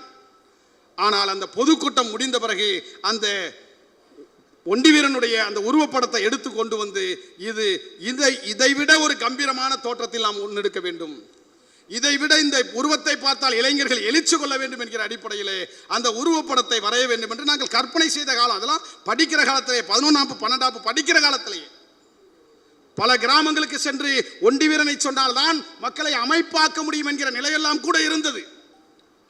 ஆனால் பேசுகிறார்கள், ஆனால் ஒண்டிவீரன் என்கிற ஒரு மைய புள்ளியில் யாரும் இணையவில்லை. இந்த ஊரில் ஒண்டிவீரனை பேசுகிறான், அந்த ஊரில் ஒண்டிவீரனை பேசுகிறான், இப்படி எண்ணற்ற ஊர்களிலே பேசுகிறானே, இந்த எண்ணற்ற ஊர்களிலே பேசுபவனை எல்லாம் ஒரு மைய புள்ளியிலே இணைக்க வேண்டும். இமானுவேல் சேகரனை எல்லா கிராமங்களிலும் கொண்டாடுகிறார்கள். செப்டம்பர் 11 என்கிற மைய புள்ளியிலே ஒன்றிணைகிறார்கள். ஒண்டிவீரனை எல்லா கிராமங்களிலும் பேசுகிறார்கள். ஏன் நாம் ஒரு மைய புள்ளியிலே இணைய முடியாதா? இணைய வேண்டும் என்று ஒண்டிவீரனுடைய பிறந்த நாளை, இறந்த நாளை கணக்கில் எடுத்து போராடுகிற போது, வரலாற்று தரவுகளை திரட்ட போதுதான் ஆகஸ்ட் 20ஆம் தேதி ஏன் நாம் ஒண்டிவீரனுக்கு நினைவு நாள் என்று அறிவித்துவிட்டு எல்லா தலைவர்களும் எல்லா மக்களையும் அங்கே அணிதிரட்டக்கூடாது என்கிற ஒரு சிந்தனையை நாம் மட்டும் நடத்தினால் கூட பொறாமையிலே அல்லது எதிர்ப்புணர்விலே சில தலைவர்கள் அதை கையில் எடுக்க மறந்து விடுவார்களோ என்று எல்லா தலைவர்களையும் அழைத்து முதலாக ஒண்டி வீரனுக்கு நினைவு நாள் விழா எடுக்க வேண்டும் என்று எல்லா தலைவர்களையும் அழைத்து பேசி அந்த நினைவு நாள் ஆகஸ்ட் 20 தான் என்று அந்த வரலாற்றை மீட்டெடுத்து இந்த அரசு அறிவிக்கிறதோ இல்லையோ அரசை அறிவிக்கக்கூடிய போராட்டங்களை நாம் எடுப்போம். ஆனால் ஆகஸ்ட் 20ஆம் தேதி தமிழ்நாடு முழுவதும் இருக்கிற இந்த ஒடுக்கப்பட்ட மக்களை நெற்கட்டம் செவ்வாயை நோக்கி நாம் அணிதிரட்டுவோம் என்கிற பறைசாற்றிய ஒரே இயக்கம் தமிழ் புலிகள் கட்சி. 2010 அனைத்து கட்சி தலைவர்களையும் அழைத்து ஆகஸ்ட் 20 முடிவு செய்கிறோம். ஆகஸ்ட் 20 2011 முதல் ஆண்டு நினைவு நாளிலேயே அப்பொழுது மக்கள் தலைவர் வைகோ அவர்களை அந்த நிகழ்ச்சிக்கு அழைத்து ஒண்டி வீரன் என்கிற ஒரு தலைவரை நாங்கள் பேசிக் கொண்டிருக்கிறோம், தலைவரே நீங்கள் பேச வேண்டும், அதுதான் எல்லா சமூக மக்கள் மத்தியிலும் அவருடைய வரலாறு போய் சேரும் என்று சொல்லி நாங்கள் அழைப்பு விடுத்தோம். ஆகஸ்ட் 20 2011 மக்கள் தலைவர் வைகோ அவர்கள் நாம் நடத்திய கூட்டத்திலே வந்து ஆற்றிய உரை வரலாற்றில் பொன்னெழுத்துக்களால் பொறிக்கப்பட வேண்டிய உரையாக இன்றைக்கும் இருந்து கொண்டிருக்கிறது. நாடி நரம்புகளில் ரத்தத்தை பாய்ச்சுகிற உரையை அன்றைக்கு மேடையிலே நானும் தலைவர் வைகோ அவர்கள் உள்ளிட்ட பல தலைவர்கள் அங்கே முழங்கினோம். நான் உண்மையிலே இதை இருமாப்போடு சொல்லவில்லை, மெத்த பணிவோடு சொல்லுகிறேன். ஆகஸ்ட் 20 2011 முன்பாக ஒண்டி வீரனை பற்றி எந்த தலைவனும் எந்த இயக்கமும் அப்படி பேசி இருக்க முடியாத அளவிற்கான உரை அது இன்னைக்கு இருக்கு. அப்படி ஆண்டுதோறும் அங்கே அணிதிரண்டு பல்லாயிரக்கணக்கில் திரளத் தொடங்கினார்கள். ஒண்டி வீரனுக்கு மணிமண்டபம் வேண்டும் என்று அன்றைய கலைஞர் அவர்கள் புதிய சட்டமன்றத்தை திறந்த போது எங்கள் தாத்தா மண்டபம் இல்லாமல் கிடக்கிறார், எங்கள் தாத்தா சிலை இல்லாமல் இருக்கிறார், எங்கள் தாத்தன் ஒண்டி வீரனுக்கு மணிமண்டபம் சிலையும் அமைக்கவில்லை என்று சொன்னால் இந்த புதிய சட்டமன்றத்தை நாங்கள் இழுத்து மூடுவோம் என்று மார்ச் 13ஆம் தேதி ஒரு போராட்டத்தை அறிவித்து 600க்கும் மேற்பட்டவர்கள் சென்னையிலே கைதானோம். ஜனவரி 26 குடியரசு நாள் ரயில் மறியல் போராட்டம் தமிழக மதுரை மாவட்ட காவல்துறையை அல்லாடியது. அதையும் மீறி 400க்கும் மேற்பட்டவர்கள் அங்கே கைதானோம். ஏறத்தாழ 13 பேர் சிறை கொட்டடியிலே மடிந்தார்கள்.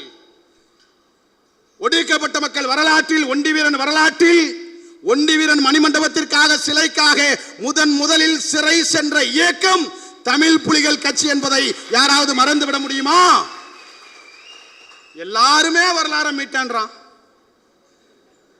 எல்லாருமே வரலாறு மீட்டான்றான். நான் இப்பொழுதும் சொல்லுகிறேன், 2011க்கு முன்பாக அப்படிப்பட்ட செய்திகள் ஏராளம் உண்டு. அதே போலத்தான் 2011 மட்டுமல்ல 2012 உடனே கரும்புலி குயிலி நம்முடைய இந்த அருந்ததியர் சமுதாயத்தை சார்ந்த குயிலி ஒரு பெண்ணாக இருந்து இந்த சமூகத்திலே போராடி மடிந்திருக்கிறாளே, அவளுடைய வரலாறை பெண் என்பதால் புறக்கணித்திருக்கிறார்கள் என்று சொல்லி 2012 நம்முடைய இயக்கத்திற்கு குயிலி பேரவை என்கிற இயக்கத்திற்கே பெயர் வைத்து குயிலினுடைய வரலாறை மீட்டெடுத்த இயக்கம் நம்முடைய இயக்கம். இப்பொழுது வரலாறுல இருக்கு 2012 இன்னைக்கு நம்முடைய சகோதரி ராணி அவர்களுடைய நினைவேந்தல் நிகழ்வு இன்னைக்கு தான் மடிந்தாங்க. இதே ராணி அவர்கள் 2012 2013 ஆரம்ப காலகட்டத்தில் தமிழ் புலிகள் கட்சியிலே பணியாற்றினார்கள். அப்பொழுது கரும்புலி குயிலி பேரவை என்கிற ஒரு இயக்கத்தை நாங்கள் துணை பிரிவாக இயக்கியிருக்கிறோம். முதலாக இதுவரையிலும் குயிலி யாரும் பேசவில்லை. நாம் முதலாக மாவட்ட ஆட்சியரிடத்திலே குயிலிக்கு மணிமண்டபம் கட்ட வேண்டும் என்று மனு கொடுத்து நம்முடைய போராட்டங்களை தொடங்குவோம் என்று கேட்டபோது 2012 சிவகங்கை மாவட்ட ஆட்சியர் அலுவலகத்திலே சென்று 100க்கும் மேற்பட்ட பெண்களை இந்த போராட்டத்திலே அந்த மனு கொடுக்கிற போரிலே கூட என்னுடைய அம்மா கிருஷ்ணம்மாளும் அந்த பேரணியிலே கலந்திருக்கிறார்கள். 2012 முதலாக குயிலிக்கு மணிமண்டபம் வேண்டும் என்று கேட்டு அக்கா ராணி அவர்கள் தலைமையிலே மனு கொடுத்து போரை தொடங்கி வைத்த இயக்கம் தமிழ் புலிகள் கட்சி. இப்படிப்பட்ட வரலாறுகளை எந்த இயக்கமாவது சொல்ல முடியுமா? இப்படி நாம் அடுக்கிக் கொண்டே போகலாம் தோழர்களை. வரலாறுகளை மீட்டெடுத்த வரலாறு அது 2010 ஆகஸ்ட் 20 முடிவு பண்ணோம். 2011 கூட்டத்தை ஆரம்பிச்சிட்டோம்.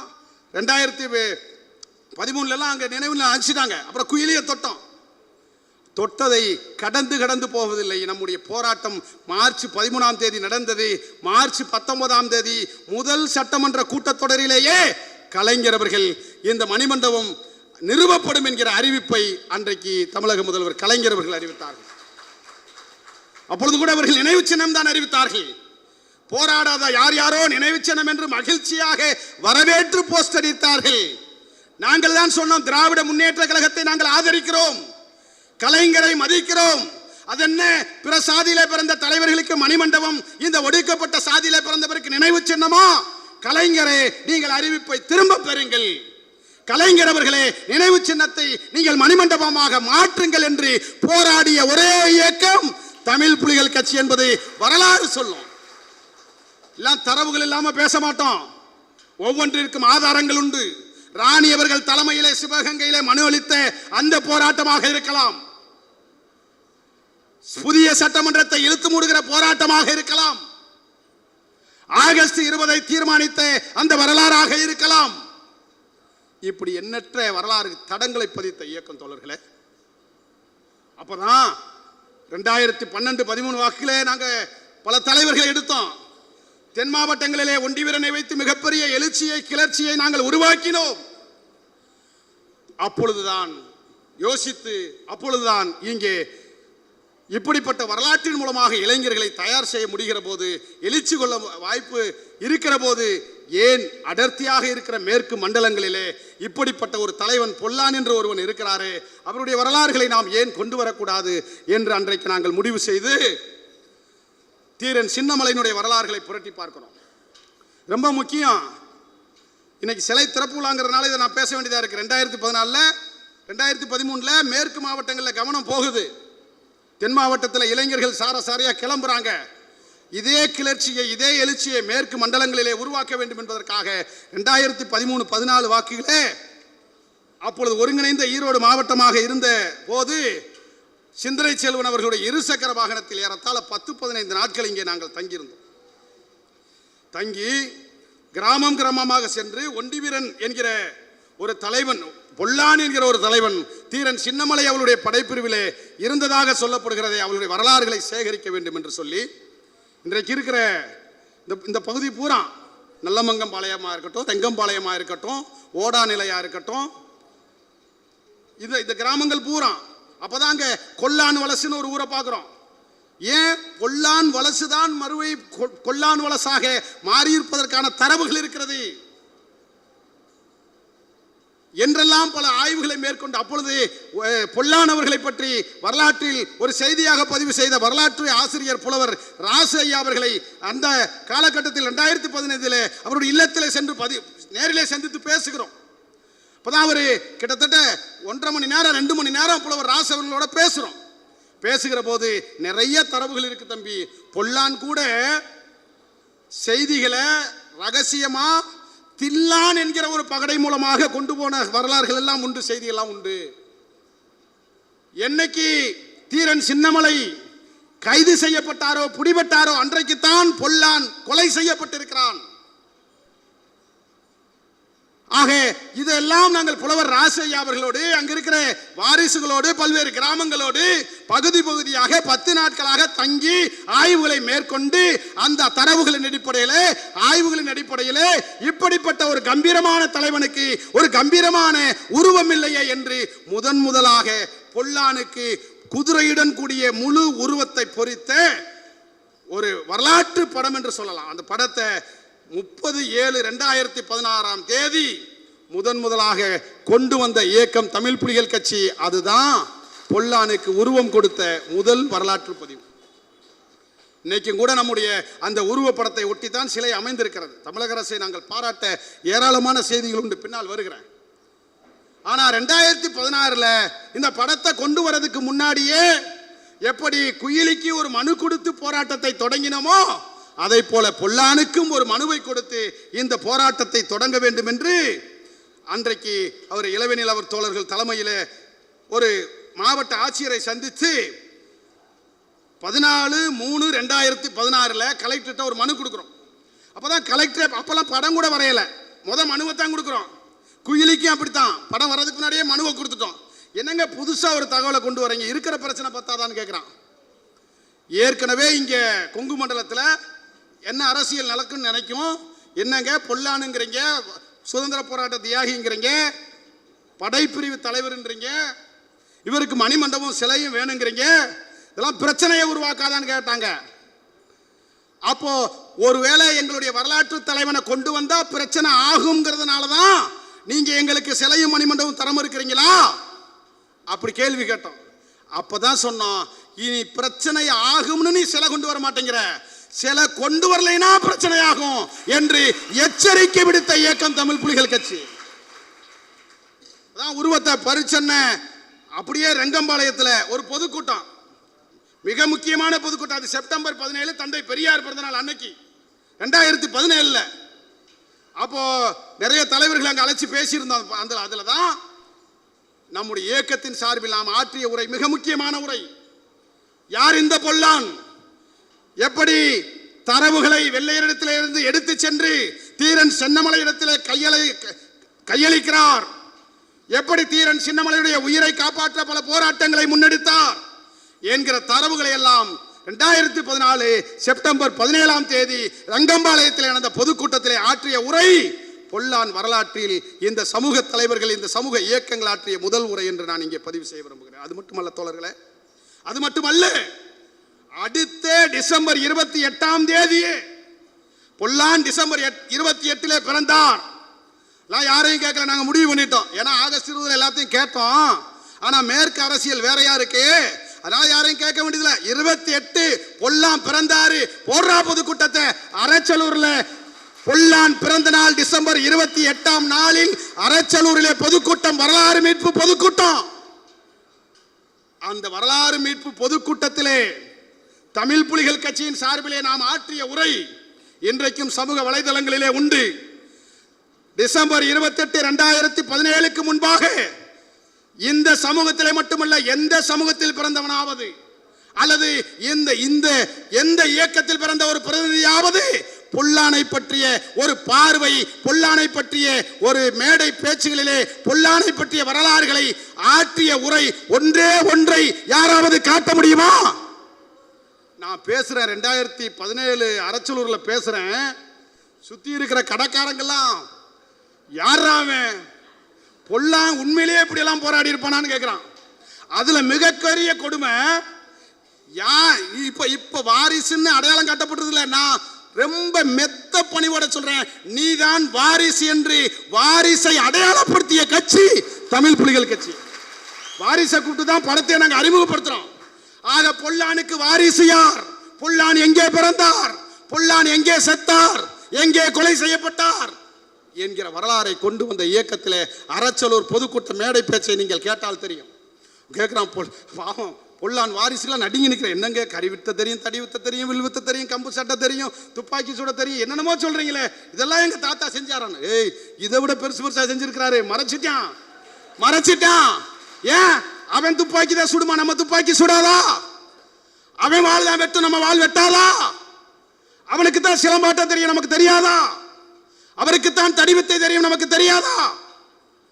இத்துணை கலைகளிலும் வீர விளையாட்டுகளிலும் தேர்ச்சி பெற்ற ஒரு தலைவன் வரலாறு மறைக்கப்பட்டிருக்கிறது என்று இந்த வரலாறை மீட்டெடுத்து வரலாற்று உரையாற்றினோமோ அந்த வரலாற்று உரையை யாராவது ஆற்றியதுண்டா? அப்படி போராட்டங்களை நடத்தியதுண்டா? ஏறத்தாழ 2016 இருந்து 17 வரைக்கும் தொடர் போராட்டம். 18, 19 எல்லாம் கலெக்டர் ஆபீஸ் முற்றுகை போராட்டம். அடிக்கிறான். என்ன காரணம்? மேற்கு தளங்களிலே சிதறுண்டு கிடக்கிற இந்த ஒடுக்கப்பட்ட மக்களை அரசியல் படுத்துவதற்கு பொல்லான் என்கிற ஒரு வரலாற்று தலைவனை ஆயுதமாக கடைபிடிக்க வேண்டும் என்று 2013 வாக்கிலேயே முடிவு செஞ்சிட்டோம்.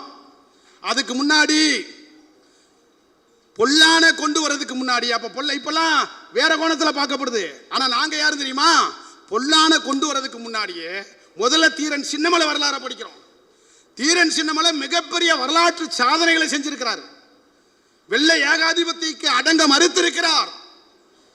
திப்பு சுல்தானோடு பேச்சுவார்த்தை குழுவிலே கருப்ப சேர்வை, பொல்லான் போன்ற பல தலைவர்களை குழுவாக அனுப்பி இருக்கிறார். அப்படிப்பட்ட பொல்லான் படையில, தீரன் சின்னமலை படைப்பிரிவில் இருக்கிற பொல்லானை நாம் மீட்டெடுக்கிற போது இந்த பொல்லானை அங்கீகரித்து தன்னுடைய படை தளபதியாக வைத்திருந்த தீரன் சின்னமலை அவர்களை நாம் மறக்க முடியுமா? அதனாலதான் தமிழ் புலிகள் கட்சி பொல்லான் வரலாறை எடுக்கிறதுக்கு முன்னாடியே 2013 தீரன் சின்னமலைக்கு வீரவு இணக்க கூட்டத்தை கோயம்புத்தூரிலே நடத்திய காட்டிய இயக்கம் தமிழ் புலிகள் கட்சி. யாராவது தீரன் சின்னமலைக்கு வீரவு இணக்க கூட்டம் நடத்தியிருக்காங்களா? நடத்தியது தீரன் சின்னமலை கவுண்டர்களுக்கான தலைவர் அல்ல, பொல்லான் சக்கிலியர்களுக்கான தலைவர் அல்ல.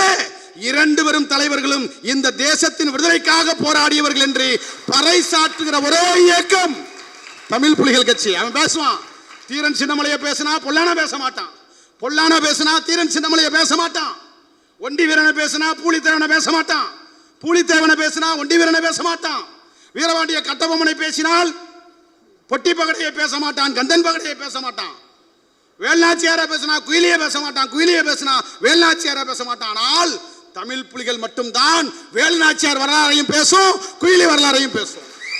தமிழ் புலிகள் தான் வீரபாண்டிய கட்டபொம்ம வரலாறையும் பேசும், பொட்டி பகட வரலாறையும் பேசும். தமிழ் புலிகள் தான் பூலித்தேவன் வரலாறையும் பேசும், ஒண்டி வீரன் வரலாறையும் பேசும். பூலித்தேவனுக்கு 144 ஒண்டி வீரனுக்கு தடை போட்டான் போலீஸ். இப்போ கோர்ட்டில் நான் கேஸ் போடுறேன் தடையை உடைக்கணும்னு. அப்போ கேஸில் ஜட்ஜு கேட்குறாரு, நீங்கள் ஒண்டி வீரனுக்கு கூட்டம் நடத்த அனுமதி கேட்டா பூலித்தேவனுக்கு நடத்த அனுமதி கேட்பாங்களேன்னு கேட்க. அப்போ நான் அட்வொகேட் ஆஜராகிருக்கிறேன். இப்போ கேட்குறாங்க, நான் சொன்னேன் ஒண்டி வீரனுக்கு பொதுக்கூட்டம் கேட்கிறோம் யுவரானர், அதே போல பூலித்தேவனுக்கும் நீங்கள் அனுமதி தர வேண்டும், பூலித்தேவன் வரலாறையும் மீட்க நீங்கள் பேச வேண்டும். ஏன்னா பூலித்தேவனுக்கு அனுமதி மறுத்து வேற தலைவர்னா சொல்லியிருப்பான், அது எங்க பிரச்சனை இல்லைன்னு. ஆனா பூலித்தேவனுடைய பிரச்சனையும் என் பிரச்சனை தான். யாராவது பேசுவாங்களா? எந்த இயக்கமா அது பேசியதுண்டா? இப்படி ஏராளமான போராட்டங்கள் இன்னும் நிறைய. நான் நம்முடைய இயக்கத்தினுடைய எப்படி சொல்றது, பாசிட்டிவ் அப்ரோச்சா பேசியிருக்கேன்னு, நான் நெகட்டிவ் அப்ரோச்சா பேசலை. இதில் எவ்வளவு தடைகள் வந்துச்சு, எவ்வளவு விமர்சனம் வந்துச்சு. அவங்க என்ன எனக்கு ஆச்சரியம்னா பார்த்தீங்கன்னா, என்னங்க அவன் தென் மாவட்டத்திலேருந்து இங்கே ஏதோ பொல்லாங்கிறான், படத்தை வரையணுங்கிறான், கூட்டம் போடணுங்கிறான், அங்கே இருக்கிற பிரச்சனை இங்கே இழுத்து விட்டுறாமங்க அப்படின்னு பேசின தலைவர் இன்னைக்கு என் பக்கத்தில் உட்காந்துருக்கான். என்னடா அது என்ன பார்த்தேன். அப்புறம் பார்த்தீங்கன்னா நிறைய இது ரொம்ப சிக்கலாக போயிருன்னு நினைக்கிறேன். அவ்வளவு அரசியல், மேற்கு மண்டல அரசியல். ஏன் மேற்கு மண்டலத்தில் இளைஞர்கள் அமைப்பாய் திரளாமல் இருக்கிறார்கள் என்று சொன்னால், மேற்கு மண்டலங்களில் இளைஞர்களை அமைப்பாய் திரளவிடாமல் சில தலைவர்கள் கவனமாக பார்த்துக் கொள்கிறார்கள். ரொம்ப முக்கியம். இவெல்லாம் கட்சியை சேர்ந்துடவே கூடாது. என்னங்க விசிட்டிங் கார்டு டிசைன் பண்ண தெரிஞ்சா தலைவர் ஆயிடுறான். ஆமா, துண்டறிக்கை ரெடி பண்ண தெரிஞ்சா, விசிட்டிங் கார்டு போட்ட தெரிஞ்சா போதும். நான் தலைவர்களை குறைத்து மதிப்பிடல. குண்டர் தேசிய பாதுகாப்பு சட்டமும் தேசிய பாதுகாப்பு சட்டமும் சந்தித்த தமிழ் புலிகளோடு மேற்கு மண்டலங்களிலே கலவரத்தை ஏற்படுத்தி விடுவான், இவனை அனுமதிக்காதீர்கள். இன்னும் வெளிப்படையாக நான் வேதனையோடு சொல்கிறேன், நாகை திருவள்ளுவன் தென் மாவட்ட தலைவர், அவருக்கு மேற்கே என்ன வேலை என்று அவதூறு பேசியவர்கள் எல்லாம் இன்றைக்கு நம்முடைய மேடைக்கு பக்கத்தில் நிற்கிற போது எவ்வளவு கொடுமது. ஏண்டா என்னைய நீ தென் மாவட்டத்துக்காரன் பார்த்தா அம்பேத்கர் எப்படிடா பாப்பா, மகாராஷ்டிராக்காரன் பாப்பியா, காரல் மார்க்ஸ் எப்படி பாப்ப? சரி, பெரியார் ஈரோட்டுக்காரர், அப்ப கோயம்புத்தூர்காரன் பெரியாரம் பேசக்கூடாதோ? ஒருத்தன் இவன் இந்த மொழிக்காரனே கிடையாது, இவன் தமிழனே கிடையாதுங்கிறான், இவன் மேற்கு மண்டலத்துக்காரனே கிடையாதுங்கிறான், இன்னொருத்தன் கோயம்புத்தூர்காரனே கிடையாதுன்றான். என்னடா அரசியல், புதுசா அரசியல் இருக்கீங்க. ஆனா எல்லாத்துக்கும் சேர்த்து சொல்றேன், எப்படி தமிழ் புலிகளுக்கு முன்னால் ஒன்று தமிழ் புலிகளுக்கு முந்தைய வரலாறு பிந்தைய வரலாறு என்று இருந்ததோ, மேற்கு மண்டல வரலாறும் தமிழ் புலிகளுக்கு முன்பு தமிழ் புலிகளுக்கு பின்பு மாறும், மாத்துவோம், மாத்தி காட்டுவோம். தமிழ் புலிகள் இல்லாம பொல்லானுக்கு சிலை வந்துருச்சா? தமிழ் புலிகள் இல்லாம பொல்லானுக்கு மணிமண்டபம் வந்துருச்சா? அதுக்கு வடிவேல் ராமனை கூட சொல்லலாம், சும்மா சொல்ல, நம்ம எல்லா போராட்டத்திலையும் உறுதுணையா இருந்தார், வழக்கெல்லாம் போட்டாரு, அதுல கூட கொஞ்சம் நேர்மை இருக்கு. ஆனால் இன்றைக்கு இப்படிப்பட்ட அரசியல் சூழ்நிலையில் நாம் சிக்குண்டு கிடக்கிறோம் தோழர்களே. ஆனா இது மட்டும் இல்ல, சொன்னார் பாருங்க, ஆமா, ஒண்டி வீரன் வரலாற்று மீட்பு பணியில் தமிழ் புலிகள் பங்கு தவிர்க்க முடியாதது. குயிலினுடைய வரலாற்றில் தமிழ் புலிகளுடைய பங்கு தவிர்க்க முடியாது. அங்கே வட மாவட்டங்களிலே செங்கத்தில் இருக்கிற கல்வெட்டை தமிழ்நாடு அறிய செய்ய, ஏன் நம்மை இந்த இனத்துக்காரன் இல்லை என்று எவன் சொன்னானோ அவன் சங்கை கடித்ததை போல அந்த வரலாறை கடித்து காரி துப்பிய இயக்கம் தமிழ் புலிகள் கட்சி. செங்கத்துல என் பூர்வீகம் இருக்குடா, வரலாறு இருக்குடா. வடக்கு வரலாறையும் மீட்டெடுத்தது, வடக்கு வரலாறையும் பறைசாற்றியது தமிழ் புலிகள் கட்சி. தெற்கு வரலாறாக இருக்கலாம், மேற்கு வரலாறாக இருக்கலாம். நான் தமிழகத்தின் வரலாறாகத்தான் இதை பார்க்கிறேனே ஒழிய இதை பிற தலைவர்களைப் போல தெற்கு மேற்கு வடக்கு என்று பிரித்தளிக்கிற சூழ்ச்சியை அல்லது இந்த சமூகத்திற்கான பின்னடைவை ஒருபோதும் இந்த இயக்கம் முன்னெடுக்காது. மாற்றணும் தோழர்களே, மாற்ற வேண்டும். எனவேதான் இது மட்டும் இல்ல, நான் நிறைய செய்தி இதெல்லாம் நம்முடைய கேட்கிறான், ரொம்ப பேர் கேட்கிறான், இவன் என்னங்க தலித்து கிழித்திங்கிறான், பள்ளம்பரையும் சக்கிலாம் ஒண்ணுங்கிறான் சொல்றான். அவன் என்ன சொல்றான், என்ன சக்கிலியர் அரசியல் பேசணுங்கிறான். ஏன் இவர் சக்கிலியர்னு சொல்ல மாட்டேங்கிறாரு, ஏன் இவர் அருந்ததியர்னு சொல்ல மாட்டேங்கிறாரு?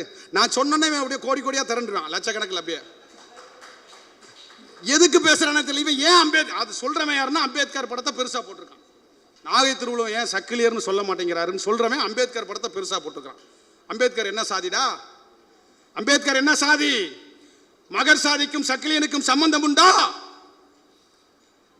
அப்போ நீ எந்த சாதின்னு சொல்ல சொன்னா அம்பேத்கர் மகர் சாதின்னு சொல்றத நீ விரும்புறியா? நாம் சாதியை பாதுகாக்க போகிறோமா, சாதியை ஒழிக்க போகிறோமா? நான் ஒன்றை தெளிவாக சொல்கிறேன், தமிழ் புலிகள் கட்சி சாதியை ஒழிக்க வந்த கட்சி, சாதியத்தினுடைய பிடரியை பிடுங்கி எறிய வந்த கட்சி. எங்களுக்கு சாதி அளவுகோல் அல்ல. ஆனால் சாதியின் பெயரால் எந்த கொடுமை நிகழ்ந்தாலும் முதல்ல களத்தில் நிற்கிற கட்சி தமிழ் புலிகள் கட்சி. என்னடான்னா இவன் சொல்றவன் பூரா இந்த கட்சி இந்த சமுதாயத்துக்கான கட்சி இல்லைன்னு சொல்றான். இந்த நேத்து முருகேசனை இங்க கொண்டு விட்டாங்க ஈரோட்டில். எல்லா பயிலும் எஸ்ஏஆருக்கு திமுக கூப்பிட்டா போகணும். எல்லா பயிலும் எஸ்ஏஆர் கூட்டத்துக்கு போயிட்டு இருக்கிறான். தமிழ் புலிகள் மட்டும்தான் பணத்தை வச்சுட்டு போராடிட்டு இருக்கிறான். பணத்தை வச்சுட்டு போராடிட்டு இருக்கிறான். நான் திமுகவை ஆதரிக்கிறேன். ஆமா, திமுகவை ஆதரிக்கிறேன். அதுக்காகத்தான் வெல்லும் தமிழ்நாடு மாநாடு போடுறேன். திராவிட முன்னேற்ற கழகம் தமிழ்நாட்டிற்கு தேவை. அதனால்தான் சமூக நீதியை பாதுகாக்க முடியும் என்பதை ஆழமான நம்பிக்கை கொண்டவன். ஆனால் சாதியின் பெயரால் ஒருவன் கொலை செய்யப்பட்டு கிடக்கிறானே, அவனுக்கு நீதி கேட்டு போராட யாராவது வந்ததுண்டா? இன்னைக்கு வந்த நான் நிறைய சீமான் மாதிரி நானும் எமோஷனல் ஆயிரும் போல. வந்தவன் பூரா ஈரோட்டில் அவ்வளவு பேர் இருக்கிறான், பிணத்தை வச்சிருக்கான், ஒரு பய வர மாட்டேங்கிறான்டா. பிணம் கிடக்கு, காசு தரலஞ்சலி அடிச்சு கொன்னே போட்டான். போராடுறதுக்கு ஒருத்தனுமே வரல. இது மட்டுமா, ஈரோடு மட்டுமா? தமிழ்நாட்டின் வரலாறு எடுத்து பாருங்கடா. இந்த சமூகம் பாதிக்கப்படுகிற போது முதலில் களத்தில் நின்ற இயக்கம், இன்னும் சொல்ல போனா முதலில் களத்தில் நின்றோம்ல, இந்த இயக்கம் மட்டும்தான் களத்திலேயே நின்ற இயக்கம். வேற யாரா வர்றா? யார் வர்றா? வந்ததுண்டா? போற போக்கில் சமூக வலைதளத்தில் என்னத்தையாவது பேசிவிட்டு போயிடுறான். பாட்டுக்கு பார்த்தீங்கன்னா விமர்சனமா குமிஞ்சு எடுக்கிறான். உனக்கு ஒன்று தெரியுமா? சேகுவரா சொல்லுவாரு, என்ன சொல்லுவாரு? எவன் பேரை கேட்டா எதிரி கொலை நடுங்கிறானா அவன் தான் உனக்கு தலைவன் சொல்லுவான். மேற்கு மண்டல வரலாறுல தமிழ் புலிகள் கட்சியை தடை செய்யணும்னு போராட்டம் பண்ணான். நாங்கெல்லாம் சின்ன பயல்கன்னு சொல்லி கேள்வி பண்ணான் பாரு. அந்த சின்ன பையனை ஒழிக்க, அந்த சின்ன பையங்களுடைய இயக்கத்தை தடுக்க ஒட்டுமொத்த மேற்கு மண்டலமே திரண்டுச்சு. இந்த இயக்கத்தை தடை செய்யுங்கன்றாரு சொன்னாங்க. ஏன் இதை குறிப்பிடுறேன்? அந்த அளவிற்கான போராட்டம், அந்த அளவிற்கு நேர்மை, அந்த அளவிற்கு களத்தில் நிற்கிறோம், அந்த அளவிற்கு போராடுறோம், அந்த அளவுக்கு வழக்கு வாங்குறோம், சிறைக்கு போறோம். நாளை இப்படி எண்ணற்ற செய்திகளை நாம் பட்டியலிட்டு போகலாம் தோழர்களே. எனவே இந்த இயக்கம் என்பது, நான் சொன்னேன்ல, எதுக்காக இதை சொல்றேன்னா, நம்ம ஒன்றும் சாதாரண ஆளுக கிடையாது. நம்முடைய தலைவர் இன்னைக்கு நம்ம பேர் சொல்லைன்னா, அதான் சொன்னேன், வரலாறுல நம்மளை யாராலையும் அழிக்க முடியாது. இந்த போட்டிருக்கு பாருங்க துண்டறிக்கை. இந்த துண்டறிக்கைக்கு முன்னாடி யாராவது ஒரு தலைவர், யாராவது ஒரு இயக்கம் பொல்லானை நமக்கு முன்பாக பேசியது. அப்ப கேட்கலாம் ஏன் பேசலன்னு. ஏன் பேசலையே? நிறைய எண்ணற்ற செய்தி. எனவே இப்படி இந்த விளிம்பு நிலை சமுதாயத்தில் இருந்த ஒரு இயக்கத்தை நடத்தி 17 ஆண்டு காலம் நடத்தி இருக்கிறது என்பது சாதாரண. அது மட்டும் இல்லை, நம்ம நடத்தி இருக்க பாருங்க, ஏறத்தாழ 10 மாநாடுகளுக்கு மேல நடத்தி இருக்கிறோம். மாநாடு பூரா எப்படி மாநாடு? அரசியல் அதிகார உரிமை மீட்பு மாநாடு, அரசியல் உரிமை மீட்பு மாநாடு, அரசியல் தீண்டாமை ஒழிப்பு மாநாடுங்க. தமிழக வரலாற்றில், இந்திய வரலாற்றில் அரசியல் தீண்டாமை மாநாடுன்னு யாராவது போட முடியுமா? தந்தை பெரியாருக்கு பிறகு இந்த மண்ணில் சுயமரியாதை மாநாடு நடத்தியது தமிழ் புலிகள் கட்சி. சுயமரியாதை மாநாடு, சமூக நீதி மாநாடு, தலித் இஸ்லாமியர் ஒற்றுமை மாநாடு, மகளிர் விடுதலை மாநாடு, தமிழ் தேசிய இன உரிமை மாநாடு, எத்தனை மாநாடு. இப்போ எல்லாத்துக்கும் பிறகு இப்பொழுது வரக்கூடிய இந்த காலகட்டத்தில் வெல்லும் தமிழ்நாடு மாநாடு நாம் நடத்த இருக்கிறோம். இது 10 மாநாடையும் தனித்தனியாக பார்த்துருப்ப, 10 மாநாட்டையும் ஒரே மாநாட்டில் இந்த வெல்லும் தமிழ்நாடு மாநாட்டை நீங்கள் பார்ப்பீங்க. அப்போ எங்களை யாரும் தவிர்க்க முடியாது. அப்படி இன்னும் நாங்கள் வீரியமாக களத்தில் நிற்கிறோம். நாங்கள் இந்த இயக்கத்தை தொடங்கி இருப்பது சாதி ஒழிப்பு களத்தில் சமரசமில்லாத போராட்டங்களை முன்னெடுக்க வேண்டும்.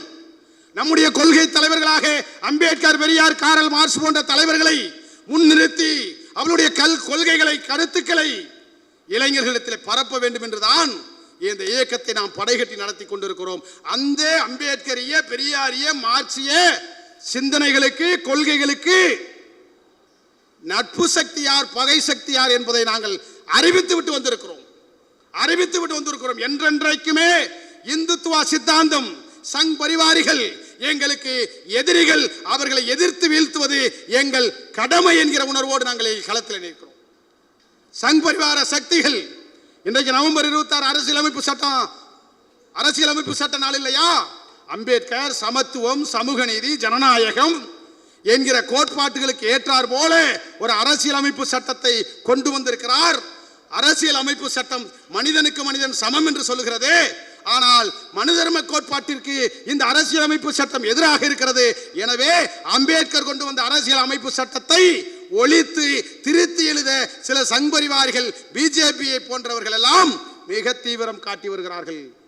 அதற்கு ஏராளமான சட்ட திருத்தங்களை கொண்டு வருகிறார்கள். அதன் ஒருபடியாகத்தான் எஸ்ஐஆர் போன்று தான் தமிழ்நாட்டிலே கால் பதிக்க முடியவில்லை என்றால் வாக்காளர்களை தேர்வு செய்பவர்களையே நாம் தேர்வு செய்வோம் என்கிற அடிப்படையிலே வாக்காளர் திருத்தம் என்கிற பெயரிலே மிகப்பெரிய சமூக நீதிக்கு எதிரான இந்த மண்ணிலே நிலவி வருகிற சமத்துவ கோட்பாடுகளுக்கு எதிராக ஒரு அரசியலை காய் நகர்த்த முயற்சிக்கிறது பிஜேபி. எனவே பிஜேபி எந்த வடிவத்தில் வந்தாலும், பிஜேபி ஆளுகிற மாநிலங்களில் நாம் போய் பார்த்தால் தெரியும் அங்கே எப்படி சாதியின் பெயரால், மதத்தின் பெயரால் தாக்கப்படுகிறார்கள் என்று. அந்த கொடுமைகள் தமிழ்நாட்டிலே வரவிடாமல் தடுக்க வேண்டும் என்று சொன்னால் பிஜேபி இன்றைக்கு பல பேரை துணைக்கு அழைத்து வருகிறது. பல பேர் இன்னைக்கு நம்ம மேடையில் இருக்கிறோம், என்ன நடக்குன்னு தெரியல. நிகழ்கால அரசியலே அப்படியே பேசிவிட்டு போயிடுவான். செங்கோட்டையன் ஐயா திடீர்னு விஜய் பக்கம் போறார். அவருடைய அரசியல் முறிச்சு என்ன? எங்களுக்கு சந்தேகமா இருக்கு. அமித்ஷாவை பார்க்கிறாரு, பிஜேபியை பார்க்கிறாரு. இப்ப விஜயை பார்க்க போறாருன்னா பிஜேபி விஜய் கிட்ட அனுப்புதா தெரியல. ஏற்கனவே அதிமுகவை பலவீனப்படுத்திருச்சு பிஜேபி. ஒருவேளை விஜயும் பலப்பட்டு விடக்கூடாது, அதையும் பலவீனப்படுத்தி திமுகவிற்கு மாற்றாக பிஜேபி வர வேண்டும். எப்ப நேரடியாக வர முடியாது, அதனால மறைமுகமா பின்னாடியாவது வந்துடலாம்னு இந்த தேர்தலில் இருந்தே பல தில்லுமுள்ளு வேலைகளை அவர்கள் ஆரம்பித்து விட்டார்கள். எனவே அதையெல்லாம் நாம் முறியடிக்க வேண்டும் என்று சொன்னால் திராவிட முன்னேற்ற கழகம் மீண்டும் ஆட்சி அமைக்க வேண்டும் என்கிற அந்த கோட்பாட்டின் அடிப்படையில் தான் பிஜேபி தமிழகத்தில் எந்த வடிவத்திலும் கால் பதிக்க முடியாமல் தடுக்க வேண்டும் என்று சொன்னால் அதற்கு ஒரே பெரும் சக்தியாக இருக்கிறது திராவிட முன்னேற்ற கழகம். எனவேதான் திராவிட முன்னேற்ற கழக தலைமையிலான கூட்டணியை ஆதரித்து நாம் களமாடி வருகிறோம். அந்த அடிப்படையிலே தமிழ்நாடு வெல்ல வேண்டும் என்று நாம் ஏன் சொல்கிறோம் என்று சொன்னால், தமிழ்நாட்டை பிஜேபி தோற்கடிக்க வேண்டும் என்று முயற்சிக்கிறது. பிஜேபியினுடைய சதியை முறியடித்து தமிழ்நாட்டை வெல்ல வைக்கக்கூடிய களத்தில் தமிழ் புலிகள் கட்சியும் மிக தீவிரமாக களமாடும் என்று சொல்லி இந்த 2018ஆம் ஆண்டு துவக்க நாளிலே நாம் வீறு கொண்டு எழுவோம். 2008ஆம் ஆண்டு நாம் எந்த நோக்கத்திற்காக, எந்த வேகத்தில், எவ்வளவு தியாகங்களை, அர்ப்பணிப்புகளை செய்து மிக துணிச்சலோடு களமாடினோமோ அதே வேட்கையோடு மிக தீவிரமாக களமாடுவோம். தோழர்களே, நான் உங்களிடத்திலே ஒரே செய்தியை சொல்லி நிறைவு செய்கிறேன். நம்முடைய எதிரிகள் பலமாக இருக்கிறார்கள். நாம் எந்த கொள்கையை எதிர்க்கிறோமோ அந்த கொள்கை இங்கே வேர்விட்டு பரவ தொடங்கி இருக்கிறது. எனவே நம்முடைய எதிர்கொள்கையாக இருக்கிற இந்த சனாதன கொள்கைகளை முறியடிக்க வேண்டும் என்று சொன்னால் நாம் இப்பொழுது பணி செய்து கொண்டிருக்கிற இந்த வேகம் போதாது. தமிழ்நாட்டிலேயே ஏன் தொகுதிக்கு ஒரு மாவட்ட செயலாளர் என்கிற அடிப்படையில் நாம் நியமனம் செய்திருக்கிறோம். எல்லா தொகுதிகளிலும் நாம் வேறுவிட்டு பரவ வேண்டும் என்கிற காரணத்தினால்தான். எனவே ஒரு தொகுதிக்கு மாவட்ட செயலராக பொறுப்பேற்று இருக்கிற நீங்கள் குறைந்தபட்சம் ஒரு தொகுதிக்கு 50-60 இடங்களிலாவது நம்முடைய இயக்கத்தை வேறுவிட்டு பரவ செய்ய வேண்டும். வலுவாக நம்முடைய இயக்கம் கட்டியமைக்கப்பட வேண்டும் என்கிற அந்த உறுதியோடு, நமக்கு எல்லை குறுகியதான் ஒரு தொகுதி தான், ஆனால் தொகுதி முழுவதும் இந்த ஒடுக்கப்பட்ட மக்களுடைய அரசியலை மீட்க, இந்த ஒடுக்கப்பட்ட மக்களுடைய அதிகாரத்தை கைப்பற்ற நாம் இந்த வேகத்தில் நாம் போராடினால் போதாது. எனவே புலி பாய்ச்சலாக நாம் பரவ வேண்டும். 2026 நமக்கான ஆண்டாக மாற்றக்கூடிய அந்த கடமையும் பொறுப்பும் உங்கள் கைகளிலே ஒப்படைக்கப்பட்டிருக்கிறது. தாழ்வு மனப்பான்மையை தகர்த்தெறியுங்கள். நம்மால் முடியுமா என்று நினைக்காதீர்கள். இப்படித்தான் நம்மால் முடியுமா என்று சொன்னார்கள். ஒண்டி வீரனுக்கு மணிமண்டபத்தை பெற்றுக் கொடுத்திருக்கிறோம்.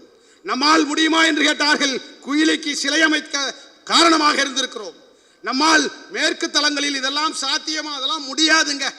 இவர் தென் மாவட்டம் நினைச்சுக்கிட்டு இங்க வந்து பேசுறாரு. இதெல்லாம் நடக்காதுங்க, எங்களுக்கு தாங்க இந்த மண்ணை பத்தி தெரியும் அப்படின்னு சொன்னவங்க எல்லாம் ஸ்டாலின் தளபதி சொன்னார் பார்த்தீங்களா, சொன்னதை செஞ்சாரு ஸ்டாலின் ஒரு உதாரணம். அது மாதிரி தான் தமிழ் புலிகள் கட்சி சொன்னதைத்தான் செய்யும். இனிமே இந்த தளம் தமிழ் புலிகளுக்கான தளம் என்று சொல்லி,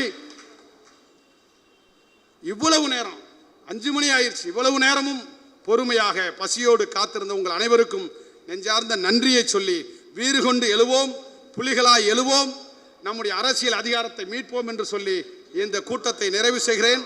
இந்த 2 நாட்களில் 2 நாளில் இந்த துண்டறிக்கையை தயார் பண்ணது. அதனால கிடைச்ச தகவல்களை, ஃபேஸ்புக்கில் கிடைச்ச தகவலை தான் இதை நாம் சின்ன ஒரு 8 பக்க செய்தியாக வந்திருக்கிறோம். ஏன்னா ஒண்டி வீரனுக்காக, பொல்லானுக்காக நம்ம நிறையா போராடி இருக்கிறோம். இங்கெல்லாம் வந்து கைதாகும் போது மதுரையிலலாம் வழக்கு இருக்குது. இந்த நினைவு சின்னம் வடிவேல் அவர்கள் கட்டினார் இல்லையா, அதை உடைச்சிட்டாங்கன்னு சொல்லி போராட்டம் பண்ணோம். இது மாதிரி ஒண்டி வீரனுக்காக உங்கள் மாவட்டங்களில் நடந்த போராட்ட தரவுகளை எல்லாம் தாருங்கள். இது விரைவில் ஒரு புத்தகமாக வெளிவர இருக்கிறது. இந்த இதழையும் நீங்கள் 20 ரூபாய் கொடுத்து பெற்றுக்கொள்ளுங்கள் என்று சொல்லி, இந்த மாவட்ட செயலாளர் 8 மாவட்ட செயலாளர்களும் இந்த நிதிக்கான செலவை தலைமையிடத்திலே தர வேண்டும் என்று கேட்டுக்கொண்டு உங்கள் அனைவருக்கும் நெஞ்ச நிறைந்த நன்றி சொல்லி இந்த கூட்டத்தை நிறைவு செய்கிறேன். நன்றி, வணக்கம்.